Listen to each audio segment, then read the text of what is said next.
Halo semuanya, selamat datang di YouTube channel di Official Auto. Yes, ini adalah pilihan mobil baru, mobil listrik Indonesia yang akan segera dijual pada pameran Gias. Ini adalah merek dari GAC ataupun akronim dari Go and Charge dengan model mobil entry levelnya. Dia adalah GAC Aion Y Plus dan kita akan bedah kelengkapan dari mobil listrik murni ini. So, check this out.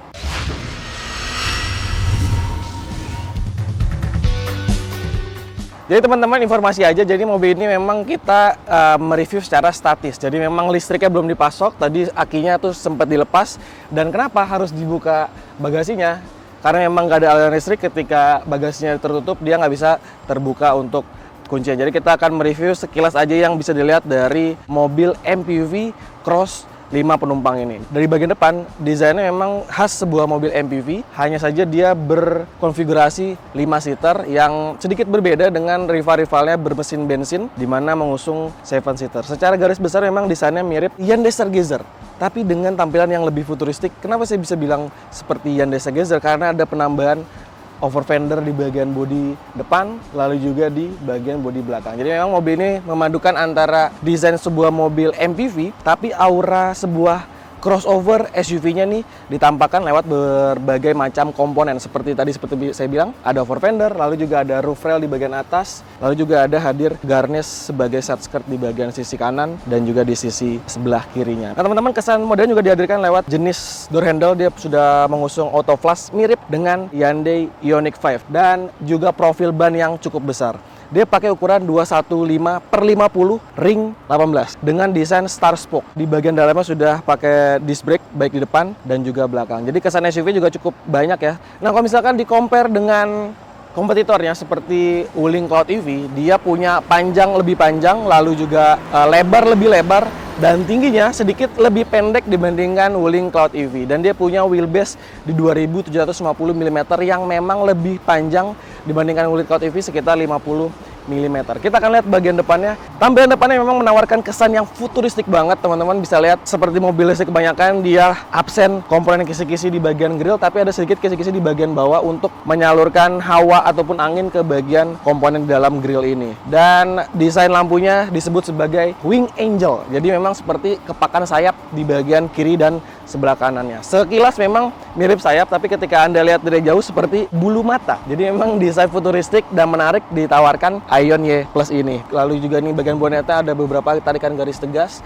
dan ada komponen lips di bagian bawahnya dengan warna yang cukup kontras dengan warna bodi. Seperti ini warna putih white pearl digabung dengan warna orange, sementara yang sebelah kanan berwarna hijau telur asin dengan warna silver di bagian bawahnya. Di bagian depan memang tampil clean, hanya ada penambahan kamera di depan, lalu juga di samping spion, dan juga di belakang, karena mobil sudah mengemas fitur 360 view monitor kamera. Jadi teman-teman bisa melihat tampilan sekeliling secara real time lewat panel head unitnya nanti. Kita akan lihat bagian belakangnya karena juga punya desain yang menarik. Ya sekali lagi, karena memang belum ada pasokan listriknya, jadi kita nggak bisa seleluasa ya untuk melihat fitur-fiturnya. Tapi sudah ada electronic power tailgate. Ini sudah elektrik. Nah, ini adalah penampakan bagasinya rata, dan di bawah sini di dalam partisi sini sebagai spare tire dan juga toolkit untuk penyimpanan barang-barang. Jadi teman-teman untuk membawa barang juga bisa ditempatkan di bagian bawah sebelah sini. Dan untuk konfigurasi bangkunya dia sudah 40-60, jadi bisa diratakan sebelah kanan secara 60 dan 40 di bagian sebelah kirinya. Ruangan bagasi cukup besar, akses masuknya mudah, dan bisa bawa barang yang banyak. Dan ini tampilan belakangnya buritan dari Aion Y Plus. Memang konsisten menawarkan kesan yang futuristik. Teman-teman bisa lihat bagian stop lampnya pakai LED stop lamp yang memanjang dari bagian kanan, tengah ini nyala, dan juga di sebelah kiri. Aion menyebutnya sebagai Skyline Truck Style. Lalu juga ada komponen wiper tanpa komponen defogger,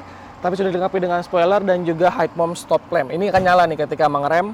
Di bawahnya ada komponen reflektor dan juga ada rear fog lamp light di bagian belakang, tepat di bawah bumper bawahnya. Teman-teman perhatiin deh, cuttingan di bagian belakang ini sekilas mirip dengan Hyundai Ioniq 5. Sedikit ya, karena memang agak sedikit melandai. Di bagian pilar C sini, walaupun memang nggak ada tempat duduk, tapi juga ada kaca untuk melihat ke area belakang. Nah, sepintas desain tadi yang sudah saya jelaskan ini memang sedikit mirip dengan SUV Grand Vitara, tapi memang dia tampil atau terkonsep desain yang lebih futuristik di Aion Y Plus ini.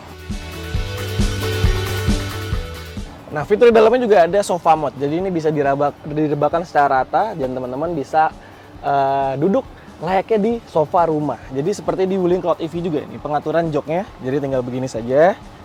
Dan ketika Anda menunggu di parkiran di basement karena memang dia nggak menghasilkan emisi gas buang, jadi teman-teman bisa tetap nyaman dalam kabin dengan sofa mode seperti ini. Dan ini jadi salah satu selling point untuk bersaing juga dengan Wuling Cloud EV.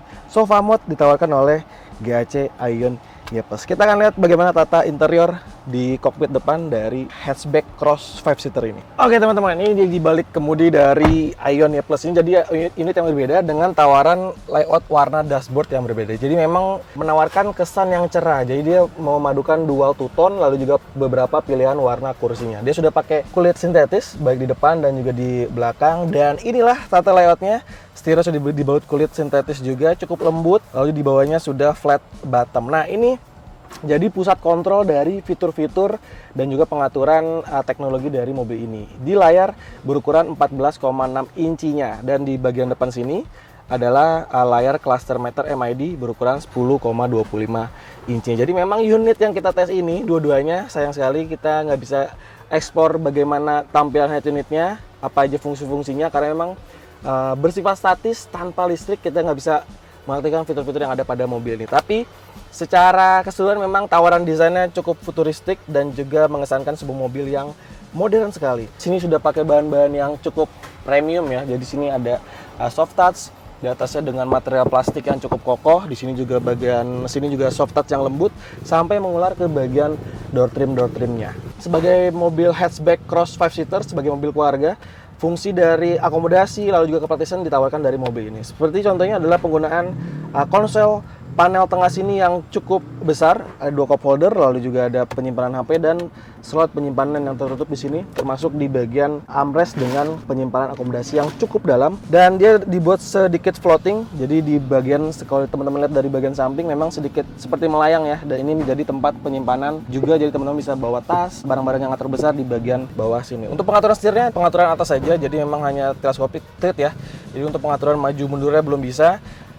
Di sini ada multifunction steering wheel, jadi teman-teman bisa atur untuk infotainmentnya, dan katanya informasinya mobil juga akan dilengkapi dengan fitur keselamatan ADAS ataupun Assistant Driving System ya, karena memang sudah ada sensor di bagian depan dan juga beberapa kamera di sekeliling dari mobil ini. Dan di sebelah kanan setir ini sebagai tuas transmisinya di sebelah kanan, lalu juga di sebelah kiri ini untuk wiper dan juga lampu sen. Jadi kalau misalnya mengacu di luar, dia dilengkapi dengan fitur penunjang lainnya seperti ada panoramik dan juga elektronik ataupun electric sunset. Nah untuk speakernya ada 6 buah speaker mengakomodasi fitur penunjang dan juga hiburan di mobil ini. Oh ya, untuk fitur kursi juga sudah electronic adjuster seat ya, jadi teman-teman bisa atur maju mundur, reclining, tinggi rendah hanya dengan menekan tombol di bagian pinggiran kursi penumpang dan juga sebagai supir di sebelah kanan. Nah dia memang punya dashboard yang cukup panjang, alhasil ini ada kaca di bagian pilar A ini sebagai kita juga bisa melihat titik blind spot ke area kanan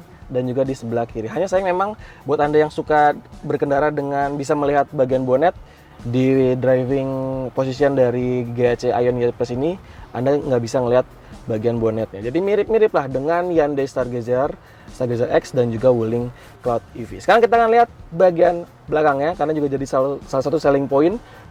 Tawaran yang lega, luas, nyaman digemborkan oleh GAC untuk produk pertamanya Aion Y+ ini. Dan inilah layout ketika duduk sebagai penumpang di belakang. Satu kata memang luas. Ini tadi pengaturan kursi yang nggak bisa saya atur, jadi memang sepertinya memang diatur sedikit agak ke depan dan menyajikan legroom yang sangat-sangat luas. Jadi ini tadi saya sudah hitung ya dengan mepetin kaki, ini sekitar hampir 19 jari, di mana teman-teman bisa lihat ruang kakinya sangat luas. Jadi teman-teman ketika ingin memundurkan kaki seperti ini lewatnya, tapi ketika ingin majukan kaki juga seperti ini layoutnya. Jadi memang cukup luas, dan seperti tadi saya bilang dia berkonfigurasi 5 penumpang di mana bangkunya sudah dikenakan headrest di masing-masing bangku. Jadi memang sedikit agak tegak tapi nggak terlalu yang mengintimidasi, ini cukup rileks lah. Tapi alangkah lebih mantap, lebih oke ketika bisa ada pengaturan yang lebih rebah lagi. Jadi ini akan memanjakan sekali penumpang di bagian belakang. Walaupun ada panoramik dan juga sunroof, area kepala juga cukup lebar ya, ini ada menyisakan 5 jari. Dan ini door trimnya ada penyimpanan dan kisi-kisi AC. Dan ketika teman-teman hanya berdua juga ada armrest dengan 2 cup holder. Sudah dilengkapi dengan 3 titik sabuk pengaman di masing-masing bangku, karena memang mobil ini pure untuk 5 penumpang. Nah teman-teman, ini adalah penampakan di balik bonetnya, jadi memang terkesan sedikit padat ya, dan ini ada rangkaian kelistrikannya, tapi tanpa ada peredam di bagian cupnya, jadi kelontang-kelonteng seperti itu. Nah untuk speknya di Indonesia akan ada 2 varian. Pertama berkapasitas baterai 50,66 kWh yang punya jarak jangkau 410 km dan juga 62,3 kWh dengan jarak 490 km. Jadi ada 2 varian range yang ditawarkan tapi dengan output yang sama, sekitar 150 kW untuk motor listriknya menggunakan permanen motor sinkronus, 150 kW atau sekitar 201 HP dan torsinya 225 Nm. Nah untuk durasi pengecasannya dia sudah pakai DC charging dari 20 sampai 80%, bisa tuntas dalam waktu 45 menit. Sementara untuk AC butuh waktu sekitar 9 sampai 10 jam dari posisi 0 sampai 100% ya untuk pengisian baterainya. Nah, untuk output 210 HP dan juga torsi 225 Nm, dia punya top speed klaimnya sampai 150 km per jam dan akselerasi dari 0 sampai 100 butuh waktu sekitar 8,5 detik saja. Fitur-fiturnya juga cukup lengkap ya untuk fitur-fitur standarnya, mulai dari ABS, lalu juga traction control dan fitur-fitur lainnya, termasuk fitur-fitur ADAS yang akan nanti dipasang pada MPV Cross 5-seater ini. Jadi kita akan tunggu bagaimana langkah dari GAC untuk memasarkan Aion yang kita harapkan bandrolnya tidak lebih tinggi dibandingkan kompetitor, ya sekitar 400 jutaan lah. Ini mobil akan jadi salah satu pilihan yang menarik dan kita tunggu nanti debutnya di pameran Gias 2024 mendatang. So teman-teman, bye.